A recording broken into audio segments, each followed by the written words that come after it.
ইতিহাসের পাতায় লুকিয়ে থাকা এক সুবিশাল সাম্রাজ্যের নিদর্শন, যেখানে প্রতিটি ইট, প্রতিটি অলংকার যেন এক একটি গল্প বলে। স্বাগতম কোচবিহার রাজবাড়িতে, এক ঐশ্বরিক স্থাপত্যের জাদুঘরে। কিন্তু জানেন কি, এই রাজবাড়ির অন্দরে রয়েছে অনেক অজানা রহস্য। আজ আমরা ফিরে যাব অতীতে, উন্মোচন করব ইতিহাসের এক নতুন পর্দা। 1887 সালে ব্রিটিশ শাসনের সময় কোচবিহার মহারাজা নৃপেন্দ্র নারায়ণ এই রাজবাড়িটি তৈরি করলেন ইউরোপিয়ান রাজপ্রাসাদের অনুকরণে। এখানে রয়েছে সুবিশাল দরবার, মার্বেলে মোড়া করিডোর, চোখ ধাঁধানো ছাদ, সব মিলিয়ে যেন রাজকীয়তার প্রতীক। মহারাজা নৃপেন্দ্র নারায়ণ ছিলেন এক আধুনিক শাসক, সংস্কৃতির বড় পৃষ্ঠপোষক। তার রানী ছিলেন সুনীতি দেবী। রাজবাড়ির জীবন ছিল দারুণ বিলাসবহুল। সঙ্গীত, শিকার, অতিথিদের আপ্যায়ন চলত প্রতিদিন। শোনা যায় গোপন কক্ষে চলত রাজ্যের গুরুত্বপূর্ণ বৈঠক, এমনকি গুপ্তধনের পাহারাও। সত্যি নাকি গল্প, কে জানে।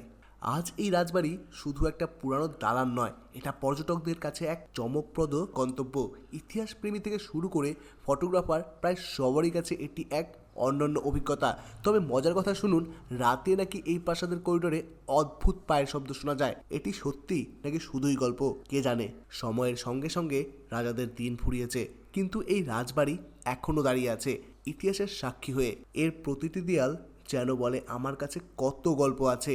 হয়তো কোনো এক রাতে আপনি যখন একা একা হেঁটে যাবেন, তখন টের পাবেন সেই পুরনো দিনের নিঃশ্বাস।